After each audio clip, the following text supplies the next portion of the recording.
Protocol की पालना करवाना यहाँ पर प्रशासन के लिए भी है, उसी लिहाज से इंतजाम किए गए हैं। डिम्पल, आप रहिए हमारे साथ। बीकानेर से लक्ष्मण जुड़ चुके हैं मेरे साथ। लक्ष्मण, वहाँ की क्या तस्वीर है, क्या इंतजाम? 2 दिन का वक्त महज रह गया है, पर उसके बाद 26 को एग्जाम होने हैं, कैसी तैयारियां बीकानेर में?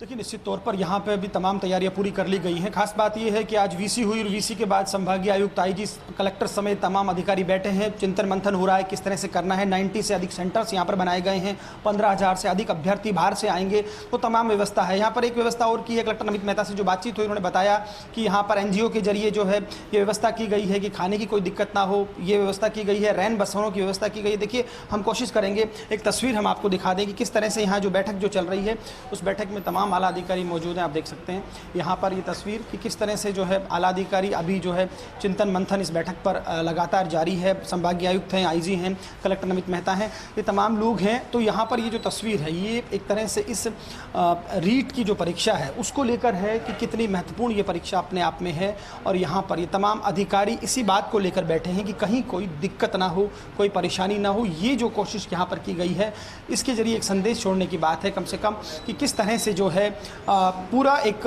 तरह से सारे जो कोऑर्डिनेशन के साथ जो है काम हो। तो मैं आपको बता दूं कि संभाग भर में एक तरह से समीक्षा बैठक हुई है। मुख्यमंत्री की वीसी के तुरंत बाद जो है आला अधिकारियों ने समीक्षा की है। जहां तक बीकानेर की बात करें, जैसा कि मैंने बताया 90 से अधिक सेंटर है, 15,000 से अधिक अभ्यर्थी आएंगे। आप जानते हैं दीपा, क्योंकि आप पूरे स्टेट की जो बात अभी आपसे चल रही थी कि बसेज जो हैं वो कम हैं, रोडवेज बसेज, इसलिए मुख्यमंत्री अशोक गहलोत ने भी एक अपील की है कि तमाम लोग जो अलग अलग राजनीतिक दलों से हैं, सामाजिक कार्यकर्ता हैं, भामाशाह हैं, वो अपने हिसाब से जो मदद बन पड़े वो करनी चाहिए। तो मुझे लगता है तमाम जिलों में लगभग ऐसी व्यवस्था रहने वाली है। लेकिन बस ये ध्यान रखना है अभ्यर्थियों को भी कि वो भी इस बात का ध्यान रखें, अपने एग्जाम सेंटर समय पर निकलें, समय पर जाएं, कोई ऐसी स्थिति पैदा ना करें जिससे लॉ एंड ऑर्डर को दिक्कत हो। और यही बात समझाने की कोशिश यहाँ पर आईजी प्रफुल्ल कुमार कर रहे हैं, संभागीय आयुक्त कर रहे हैं, कलेक्टर कर रहे हैं, क्योंकि इसके जरिए संदेश देने की कोशिश है कि जो कोऑर्डिनेशन लेवल अच्छा रहे। कहीं कोई ऐसी शिकायत आए, तुरंत कंट्रोल रूम्स वगैरह स्थापित किए गए हैं, RS ऑफिसर्स की ड्यूटी लगाई गई हैं, वो तमाम चीज़ों पर ध्यान रखेंगे। तो कहा जा सकता है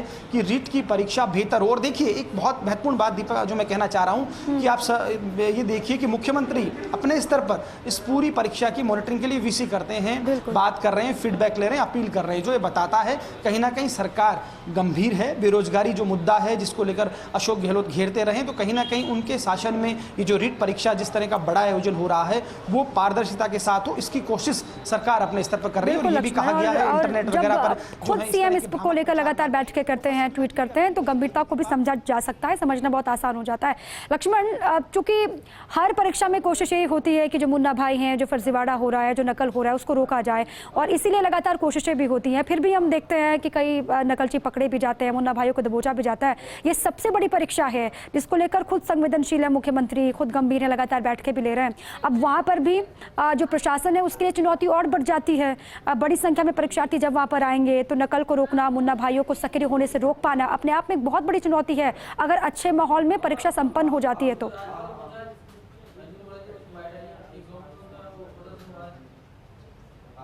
बहुत महत्वपूर्ण बात दीपा आपने कही, और ये महत्वपूर्ण बात सरकार और प्रशासन समझ रहा है। आपने देखा होगा सब इंस्पेक्टर्स में भी कुछ इस तरह के मामले आए, नीट में भी इस तरह के मामले आए। मुन्ना भाई बहुत होशियार है, जिस तरह से ब्लूटूथ का इस्तेमाल होता है। बीकानेर में भी कुछ कार्रवाइयाँ हुई, कुछ पकड़े भी गए। लेकिन देखिए, इन सब के बीच पेपर बाहर चला जाता है, ये सब चीज़ें होती हैं। तो मुझे लगता है आपने बहुत महत्वपूर्ण बात कही, और मुझे लगता है सरकार, प्रशासन और पुलिस इसी पर फोकस कर रही है कि जो मुन्ना भाई हैं इनको, इन पर वॉच रखे, इन पर नज़र रखी जाए, कहीं कोई ऐसी हरकत हो तो उनको एक तरह से पकड़ा जाए। तो ये कोशिश यहाँ पर जो है आप देख सकते हैं की जा रही है कहीं ना कहीं। और ये जो बैठक जो चल रही थी, एक तरह से हाई प्रोफाइल बैठक, एक तरह से वीसी के बाद जो यहाँ पर ली गई है, संभागीय आयुक्त सहित तमाम आला अधिकारी जो मौजूद रहे, उसके पीछे भी दीपा यही संदेश था कि बैठक के जरिए एक तरह से ये कोशिश थी कहने की। अब देखिए बैठक खत्म हुई, आईजी प्रफुल्ल कुमार है। सर, एक सवाल बनता है, पुलिस पर बड़ी जिम्मेदारी रहेगी, क्या कहेंगे आप संभाग पर? नहीं, निसंदेह देखिए, जो इस परीक्षा की जो गंभीरता है उसके हिसाब से माननीय मुख्यमंत्री महोदय जी ने पूरे प्रशासनिक अमले के साथ स्वयं रिव्यू किया है। तो हाईएस्ट लेवल की जो इसमें सावधानियां हैं वो रखने की ज़रूरत है। उसी संदर्भ में सभी अधिकारियों से चर्चा भी हुई है, और बाकी जो ग्राउंड लेवल की जो माइक्रो मैनेजमेंट है उस पर भी काफ़ी काम किया जा चुका है। आने वाले 2 दिनों में बाकी जो सेंटर स्पेसिफिक कार्रवाइयाँ वो हो जाएंगी। चलिए, बहुत शुक्रिया। देखिए, संभाग स्तर में कितने पुलिसकर्मी इस पूरे प्रोसेस में लगे रहेंगे?